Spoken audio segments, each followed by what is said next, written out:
Hello बच्चों, welcome to my YouTube channel BPSC science. इस YouTube channel पे हम लोग साइंस के बेहतरीन क्वेश्चन को फुल एक्सप्लेनेशन के साथ डिस्कस करते हैं, जिसमें मैंने अब तक 3 लेक्चर कंप्लीट किया है और आज ये हमारा चौथा लेक्चर है। ठीक, और इस लेक्चर का पहला क्वेश्चन है, हवा के सापेक्ष पानी का अपवर्तनांक 4/3 दिया गया है। तो इसको आप कैसे लिखेंगे मैथमेटिकली? हवा के सापेक्ष म्यू से दिखाते हैं हम अपवर्तनांक को।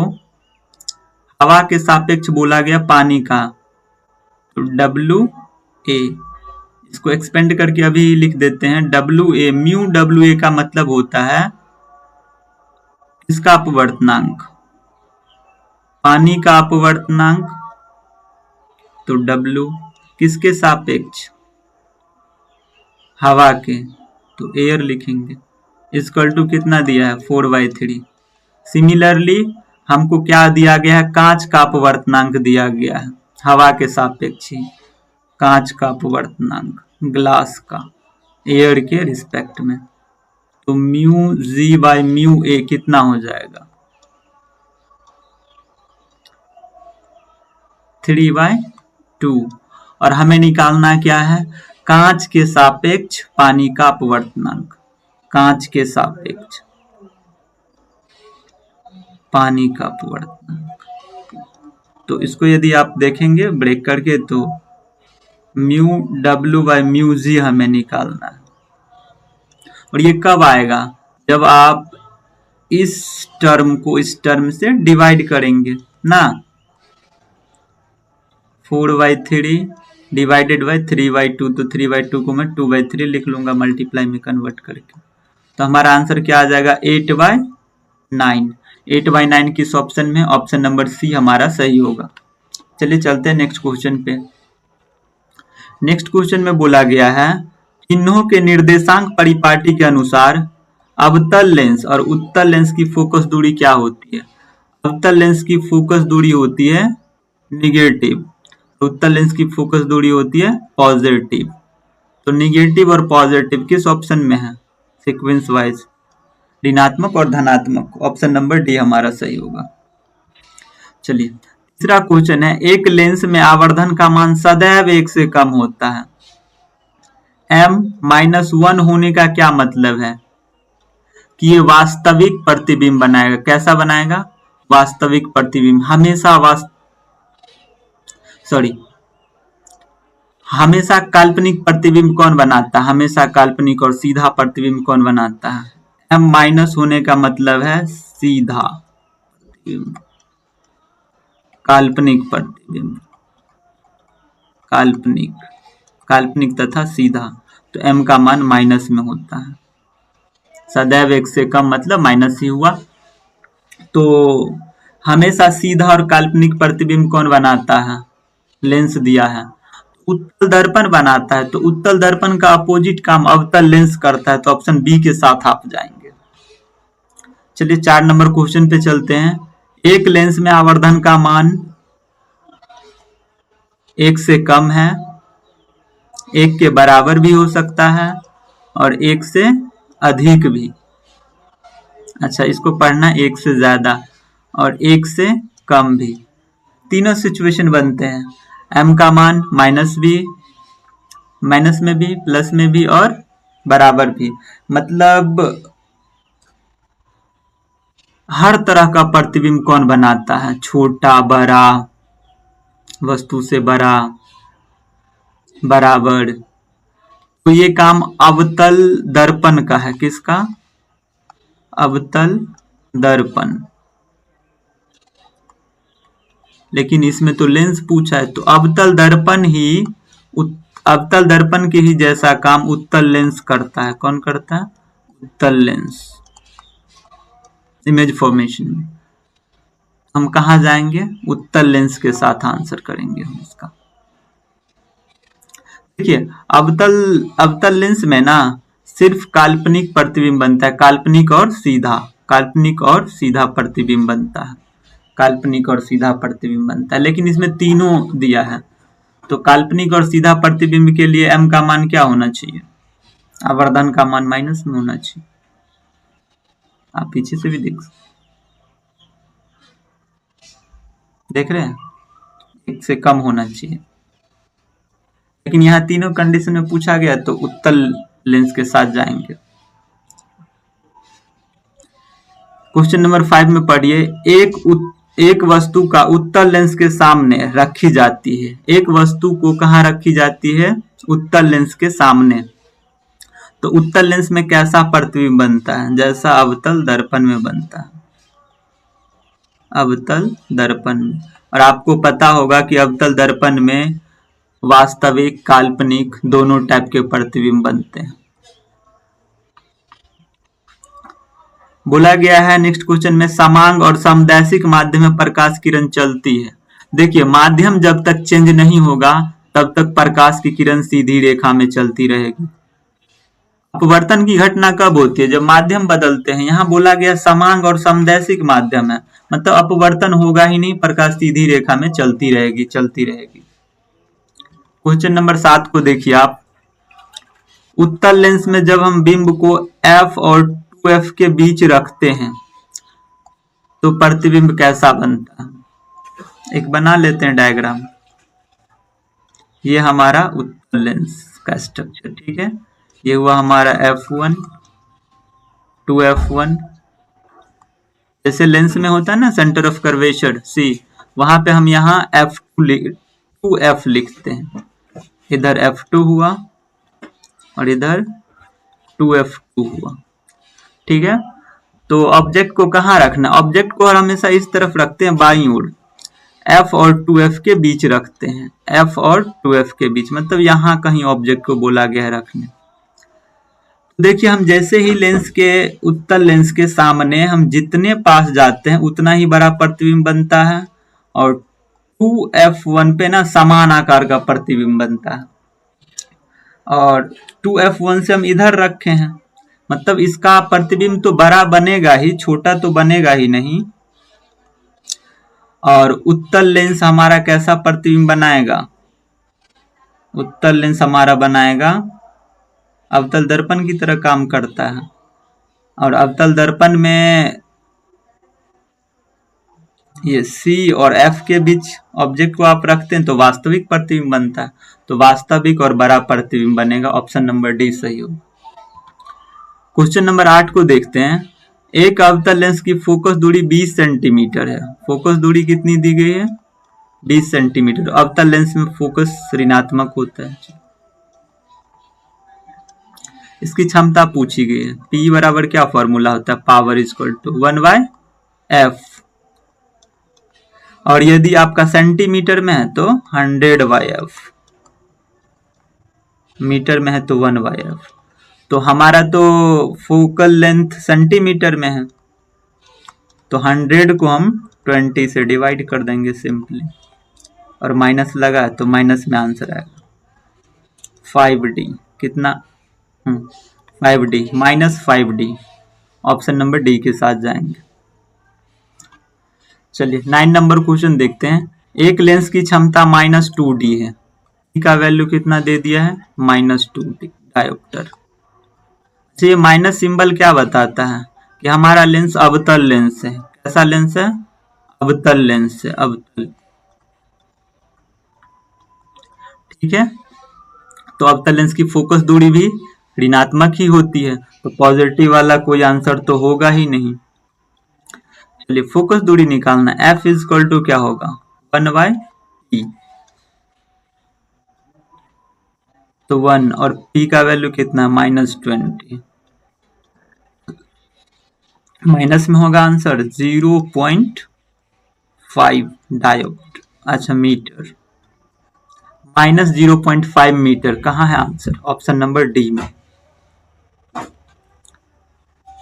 यहां दिया गया प्रकाश की चाल निर्वात में 3 × 10⁸ मीटर पर सेकेंड है, और कांच का अपवर्तनांक दिया गया है।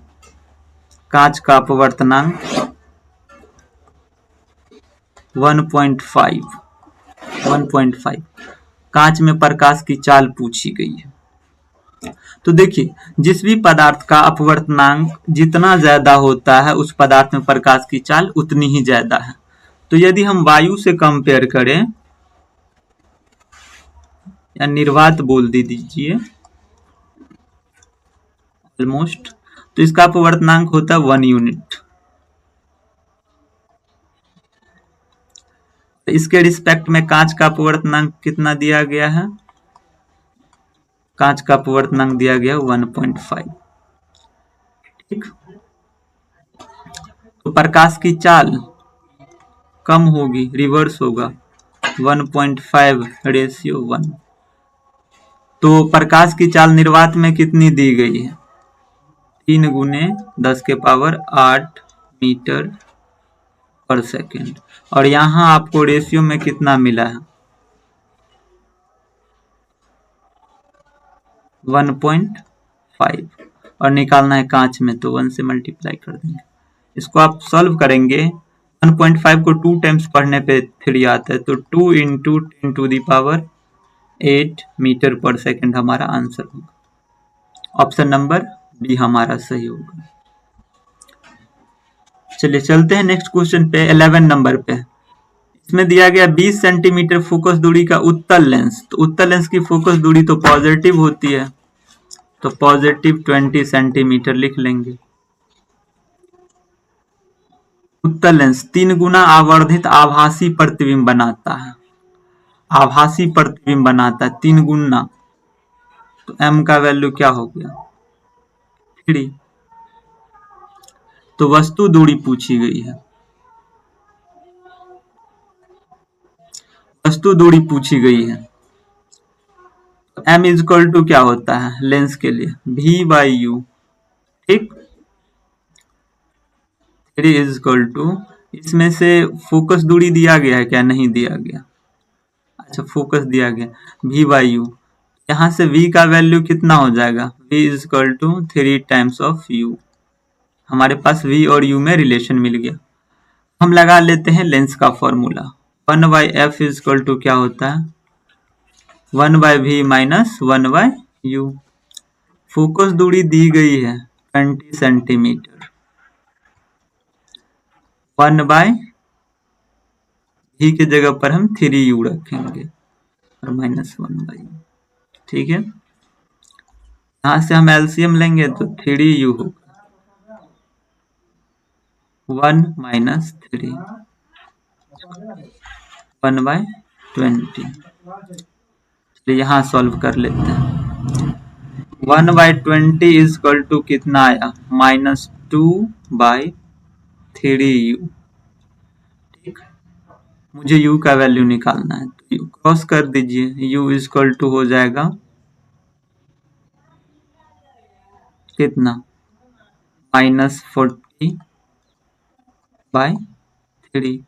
माइनस सिंबल बताता है कि ऑब्जेक्ट कहाँ रखा गया है? Left side, left side. लेकिन u का मान हमसे पूछा गया था, 40/3 कितना होता है? 13.33। ठीक है, 13.33 किस ऑप्शन में? ऑप्शन नंबर डी के साथ जाएंगे। चलिए चलते हैं 12 नंबर क्वेश्चन पे। बोला गया निम्नलिखित में से होकर जाने वाली प्रकाश की किरण अपवर्तन के बाद बिना विचलित हुए उसी पथ पर निकल जाती है। जब आप लेंस के बारे में पढ़ते हैं तो 3 कंडीशन पढ़ते हैं, 3 कंडीशन आप डिस्कस करते होंगे। यह optic centre, optical centre O, ये है F2, ये है 2F, 2F2, ये है F1, ये है यहाँ पे 2F1। तो आप पढ़ते होंगे जब इस प्रिंसिपल एक्सिस के पैरेलल हम भेजते हैं तो यह फोकस से ऐसे पास होता है। ठीक है, जब हम फोकस से भेजते हैं ऐसे करके, फोकस से लेंस से टकराने के बाद ये प्रिंसिपल एक्सिस के पैरेलल हो जाता है। लेकिन जब आप ऑप्टिक सेंटर से भेजते हैं तो इसमें कोई डेविएशन नहीं होता है, वो सीधे वैसे ही निकल जाता है। यही आपसे पूछा गया है कि निम्नलिखित में से किससे होकर जाने वाली प्रकाश की किरण अपवर्तन के बाद बिना विचलन के, मतलब डेविएट नहीं हो रहा है जब हम ऑप्टिक सेंटर से भेज रहे हैं। तो ऑप्शन नंबर बी के साथ आप जाएंगे। चलिए एक ये अच्छा क्वेश्चन है, एफ फोकस दूरी वाले उत्तल लेंस को पानी में डुबोया गया। पानी में डुबाने से शक्ति हो जाता है कम, उत्तल लेंस का पावर कम, लेकिन फोकस दूरी बढ़ जाती है। इतना आपको याद रखना है, ठीक। और इसमें ना एक फॉर्मूला आता है, वो आपको याद नहीं रखना है। फेमस क्वेश्चन आप सीधे सीधे याद रखेंगे कि जब हम ना फोकस दूरी वाले उत्तल लेंस को, एफ फोकस दूरी वाले उत्तल लेंस को पानी में डुबोते हैं, फोकस दूरी तो बढ़ जाती है। तो कितना गुना बढ़ जाती है ये भी याद रखना है, 4 गुना बढ़ जाती है। कितना गुना? 4 गुना। 4F के साथ जाएंगे, option number D. 13 number question में बोला गया जब कोई बिंब अनंत पर रहता है उसका लेंस द्वारा बना प्रतिबिंब, प्रतिबिंब लेंस में कहां बनता है? उत्तल लेंस पे, फोकस पे बनता है। सीधा सीधा याद रखना है, स्टैटिक क्वेश्चन है। जब हम ऑब्जेक्ट को इन्फिनिटिव पे रखते हैं इमेज कहां बनता है? फोकस पर। चलिए यहां दिया गया +2D क्षमता वाले डायोप्टर वाले उत्तल लेंस से 20 सेमी दूरी पर वस्तु का प्रतिबिंब कहां बनेगा? P का वैल्यू कितना दिया गया है? +2D। ये दिखाता है प्लस सिंबल कि उत्तल लेंस के बारे में बात हो रही है। यहां से हम F निकाल सकते हैं। F इक्वल टू क्या होता है? 1/P।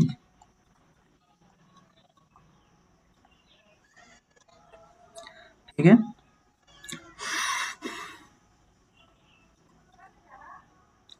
.5 मीटर आया। इसको सेंटीमीटर में बदलेंगे तो 50 सेंटीमीटर। तो हमारा फोकस दूरी कितना आ गया? 50 सेंटीमीटर, और 20 सेंटीमीटर दूर पर रखा गया। ऑब्जेक्ट डिस्टेंस हमको पता है 20 सेंटीमीटर। ये ऑब्जेक्ट डिस्टेंस हमेशा माइनस में होता है, याद रखना है।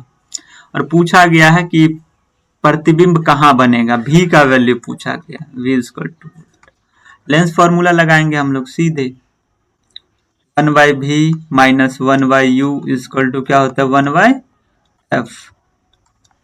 V का वैल्यू पता ही करना है, 1/V equal to 1/F plus 1/U हो जाएगा, इधर आएगा तो F का वैल्यू कितना आया था? 50 सेंटीमीटर, और U माइनस में, तो मैं माइनस को यहां शिफ्ट कर देता हूं 20। एलसीएम लेंगे तो एलसीएम कितना आएगा? 100, 50 दूनी 2 यहाँ होगा, 20 पंच, हटाएंगे तो -3/100। ये क्या आ रहा है? ये तो 1/V का वैल्यू है। किसका वैल्यू है? 1/V minus 3/100 centimetre. तो V इक्वल टू, इसका रिवर्स हो जाएगा 100/3, और माइनस में कितना हुआ? 33.33। 30.33 माइनस वाला आंसर आप लेंगे। माइनस वाला आंसर कौन सा है? C option. 2 ऑप्शन है ना, -33 अच्छा, सी ऑप्शन ही सही होगा, -30.33 सेंटीमीटर। चलते हैं नेक्स्ट क्वेश्चन पे। इसमें बोला गया है तरंगदैर्घ्य बढ़ने पर अपवर्तनांक क्या होता है?